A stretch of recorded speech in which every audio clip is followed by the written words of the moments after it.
Oh, excuse me. I'm just trying to grapple with it. If what I think I just heard, I just heard. Hello, YouTube. Lord, help me, God. Okay, I ain't one to gossip, but I was just watching this guy. Y'all remember this guy, Dennis? Dennis Christopher Brigham? Remember that name? Dennis Christopher Brigham. He told Kim Burrell and Donnie McClurkin that you will remember Dennis. My name is Dennis Christopher Brigham, and you will remember me. Well, I just saw him being interviewed on Larry Reid Live show. Y'all go over there and check that out. And I'd always wonder what happened to that dude. I said, well, hell, if Andrew Caldwell can go up there and do that little stunt that he did and become a viral sensation, why didn't this dude take a similar path? Well, we all wanted to know what happened to him in the beginning, right? And he's so ambitious about being in show business. Anyway, am I talking too fast? Larry Reid was interviewing this guy by phone, Dennis. Dennis is the guy that auditioned for Sunday Best a few years ago, and Kim Burrell and Donnie McClurkin were laughing during his performance, and he let them know how he felt about it. Kim Burrell tried to snap back and tell him you should be talking to them, the one you're talking to, being her usual nasty self. And then he tore into her ass. And it was wonderful. I think he could have played that differently. Like, I don't know what the magic was going on with Andrew. Maybe he was praying about it. But all of a sudden, Andrew Caldwell was all over the place. And it has been for the last 5 years. This guy got just as much of, went just as viral with his stunt with McClurkin and Burrell and disappeared. Well, he should have played that a little better. Anyway, so I'm just watching this interview. He's apparently been invited to, where do they record that show at? Atlanta?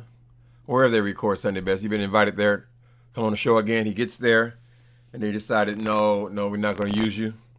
But he recognizes that his picture, his image was used on a Sunday Best advertisement, right? Suggesting that he would be on the show.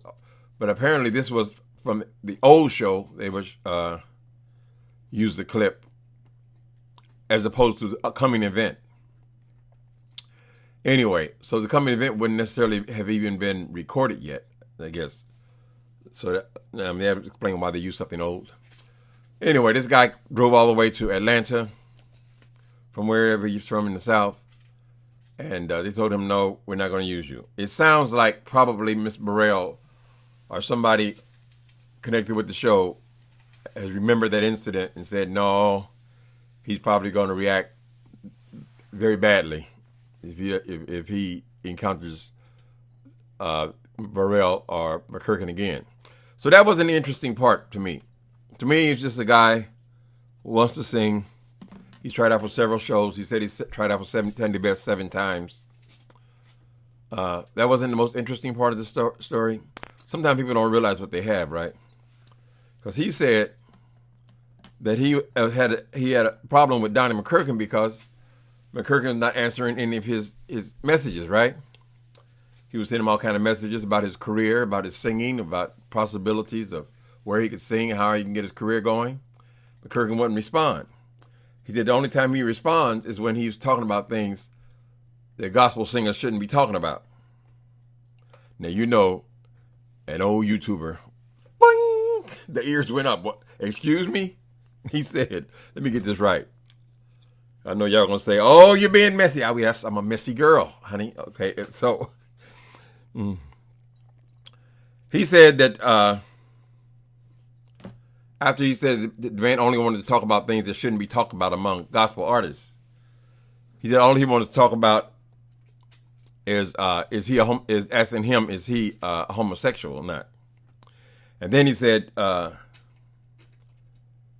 he wanted to invite me to his hotel. Now, at first, when he said that McClurkin kept asking him if he's a homosexual or not, I figured, well, maybe McClurkin trying to say you can't be so obvious. And if you're going to be a singer, you can't be always because Don McClurkin believes very strongly in being a closet queen. But the thing that's caught my interest was he wants you to come to his hotel. I can understand McCurkin because he's one of these ex-gay people. He want to talk to him about, are you a homosexual? Maybe I can deliver you, and oh, you're gonna change your way. You're going to hell and all this stuff. But why would you want a person like that to come to your hotel room to discuss things that shouldn't be discussed among gospel singers? Listen, don't hate the messenger. That's exactly what happened. So that would have been a much, much more interesting story. But like I said, this kid doesn't really realize what he has, apparently. Because we've all been curious about how McCurkin has got on these last 20 years since he announced that he has been delivered and so forth. Are you suggesting, Mr. Brigham, that this man propositioned you to come back to his hotel room for ungodly acts? We don't know. We can't accuse and allegedly. Okay, excuse me. Allegedly. I know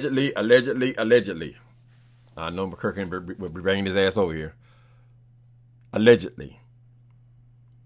Why would that man be inviting that boy back to his hotel room after he identifies he's a homosexual? If he wants to deliver him and so forth, wouldn't he do that in a public place? I don't know. I'm just reporting what I heard, and I'm just still struggling with it. He said that's another show. He wanted to come back. So does the boy have information or not? Just saying. Happy Tuesday, people.